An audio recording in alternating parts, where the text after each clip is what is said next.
Kemudian mau observasi untuk kalian observasi KPK atau kenalan kedudukan dalam rangka lihat kecenderungan huruf. Kami dari sudah termasuk jadi idola. Kenapa? Karena adanya sertifikasi. Nanti sudah tamat dari UIP, ya tamat dari UIP, udah. Jadi kalau apalagi kita marah, ketawa, tapi dalam hatinya. Jadi makanya dibuat kurikulum merdeka itu supaya motivasi kebebasannya ada, tapi ke arah yang lebih positif. Nah, ada bagusnya, ada juga kurang bagusnya. Kenapa? Karena kemandirian. Sementara orang ini gak bisa mandiri, makan aja mesti disuapi. Kecepatan, ya kan? Lihat bukunya. Massa, apa satuannya massa? Kilogram. Kecepatan, apa satuannya?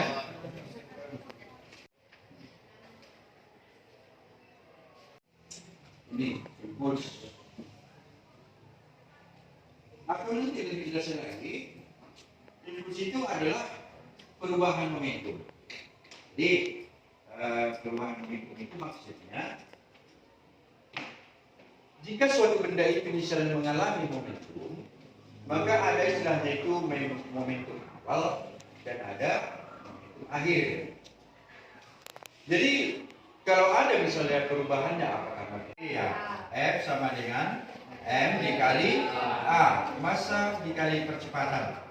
Maka F sama dengan M dikali, kita gantikan A ini, P2 dikurang P1 per delta T, ya.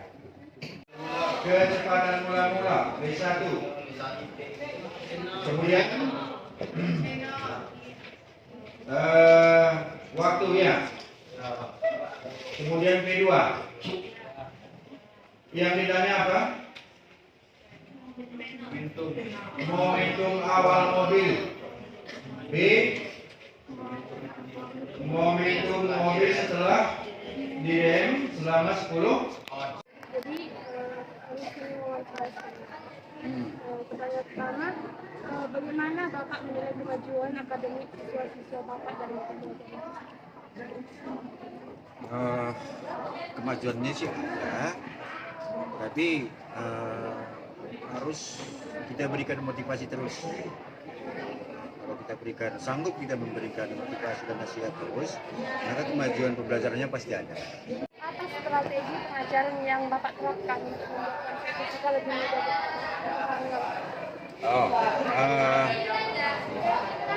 supaya konsep sosial lebih gampang dipahami orang itu, kita harus bisa membuat contohnya. Pertama dulu kita hubungkan ke dalam kehidupan sehari-hari.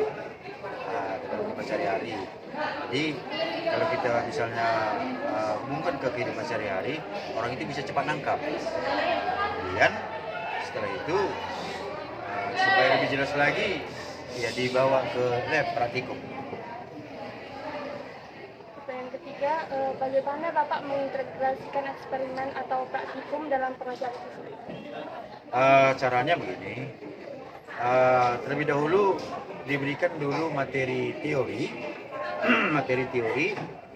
setelah dipahami orang itu materi teorinya, baru kira-kira seminggu lagi, beberapa hari lagi, baru dibawa ke praktikum. Jadi harus kita buat teorinya dulu lah. Kira-kira. Keempat, bagaimana Bapak menangani siswa yang menghadapi kesulitan dalam mengalami konsep fisika tertentu? Cara kita menanganinya, kalau dia susah memahami, pertama dulu saya buat itu, saya panggil dulu ke depan. Kenapa susah memahami konsep fisika? Kalau dia ada masalah kan, kalau tingkat pemahaman manusia itu kan berbeda-beda. Jadi kadang siswa ini ada masalahnya misalnya di luar, di rumah. Jadi itu dulu kita clearkan. Kalau misalnya toh juga nggak selesai, kita rujuk dulu ke BP.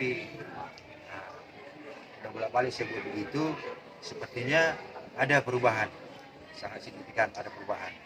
Nanti dulu ke BP, nanti diarahkan BP, dibimbing BP, pada masalahnya diselesaikan, baru balik ke kelas, kita ajarkan misalnya fisika, sepertinya dia lebih cepat daripada sebelumnya. Gitu.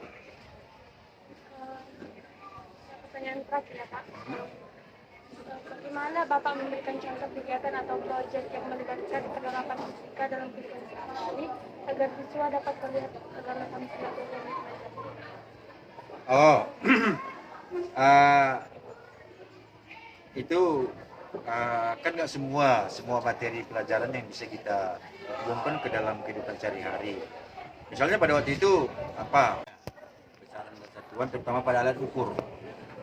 Pada alat ukur, misalnya kita katakan contohnya misalnya 1 kilometer, 1000 meter misalnya ya kan. Nah, jadi kita buat kehidupan sehari-hari di pinggir jalan itu kan ada patok-patok kilometer itu. Dari patok satu ke patok yang berikutnya itulah 1 kilometer. Itu jaraknya kalau kita ukur 1000 meter. Itu sering-sering saya buat itu. Karena kadang kalau kita buat misalnya 1 kilometer, 1000 meter, orang tidak bisa bayangkan 1 kilometer itu dari mana ke mana. Nah, itu. Tapi kalau kita buat misalnya, pernah kalian patok di sini lihat? Pernah Pak. Setelah itu patok lagi di sana ada Pak. Nah, jarak antar patok itulah 1 kilometer, itulah 1000 meter. Oh, gitu Pak ya.